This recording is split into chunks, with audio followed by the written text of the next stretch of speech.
This video tutorial will show how to view and analyze the data generated from a QRun using Quantabio's Spark Fast Library Quant Kit. Clicking on the run file opens the qPCR software, and the assays, data, and analysis menus appear on the screen.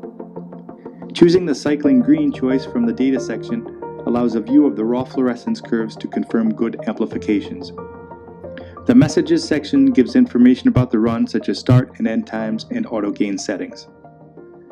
Clicking on cycling under the analysis section shows the normalized amplification curves, the threshold setting, and the CQ values. Panels can be resized if necessary to view all information. The amplification curve can be viewed with either a linear or logarithmic y-axis by clicking the icons above the chart. The results panel shows the individual and average CQ values with standard deviation of the replicates. The individual reaction efficiencies, determined by the LinReg PCR algorithm, are also shown. Due to the nature of the P5 and P7 sequences, primer dimers may sometimes form in the no template control samples. In this data example, one of the three NTCs yielded signal above background. If the NTC is at least 6 CQ higher than the lowest concentration SparkDNA standard, however, it can be removed from the cycling analysis. This is done by clicking on the sample name in the Samples panel.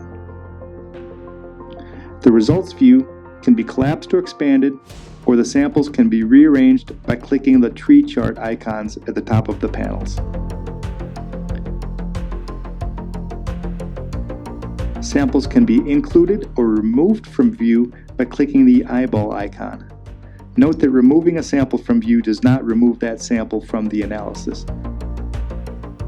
Clicking on absolute quantification under the analysis section shows the standard curve and quantification values of the diluted library samples.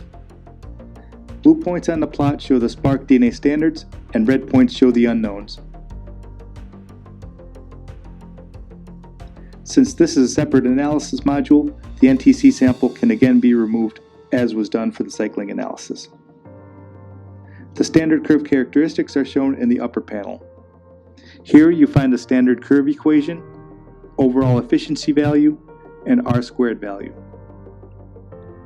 The CQ values and calculated concentrations of the SparkDNA standards are shown in the standard curve results panel. Provided there were no pipetting errors, the calculated concentrations will be very close to the reported concentrations of the standards. CQ values and calculated concentrations of the diluted library samples are shown in the sample results panel. Icons near the tops of the panels allow the displayed results to be copied to the clipboard or saved as CSV files. All the data can be output as an Excel workbook for further analysis outside the qPCR software. This is done by choosing the arrow next to the Save As icon and choosing Excel Workbook. By default, it will save with the same name as the run file, but with an Excel extension. The data output from the Q software is saved in multiple sheets of the Excel workbook. The General Information worksheet gives start and end times, auto gain settings, and other Q software messages regarding the run. The Profile worksheet shows the cycling parameters, the Samples sheet shows information about the samples, and the Assay sheet shows details about the assay. Raw fluorescence data for each data collection point of the cycling and melt steps can be viewed in the next sheets. Amplification curves, CQ values, and amplification efficiencies are shown in the cycling analysis worksheet. Normalized fluorescence values from the cycling are available in the next sheet. Of most interest to a library quantification run is the information output to the absolute quantification sheet.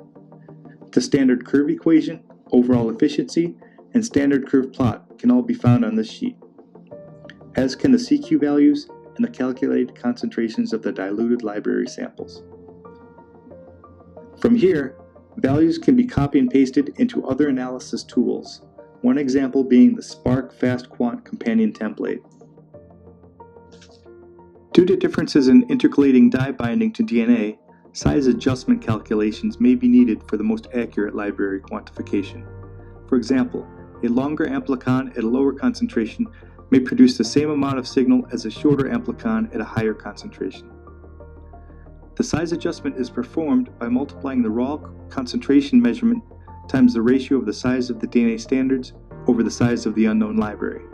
While the qPCR software provides powerful data analysis capabilities, the given output is the raw quantification values of the diluted library samples.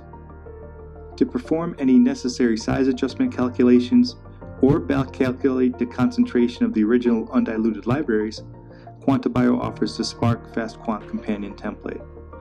This is an Excel worksheet partially filled out with example data. The example data can be deleted to make room for entry of new data. Revisit the Excel workbook with the data from the run file and view the absolute quantification worksheet.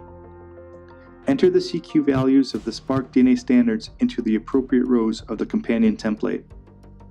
If the run was set up using one of the pre-configured QuantaBio templates, this should be an easy copy and paste. The delta CQ values between standards will be calculated, and any outliers will be identified in the section. In this example, all the data looks as expected. Follow any instructions or recommendations provided in the text boxes. The CQ values are used to plot a standard curve and determine overall efficiency. Provided no outliers were identified, these should match those seen in the Q software and the exported Excel workbook. If the same dilution factors were used for all the libraries in the run, the values can be entered and will auto-populate the appropriate rows in the unknown sample table below. These inputs are optional and can be deleted. The sample table also contains example data that can be deleted to make way for new entries. Return to the absolute quantification worksheet and copy the CQ values of the diluted library samples. Paste into appropriate rows of the sample table of the companion template. In this example video, we show only 2 libraries with a single dilution of 1 to 100,000.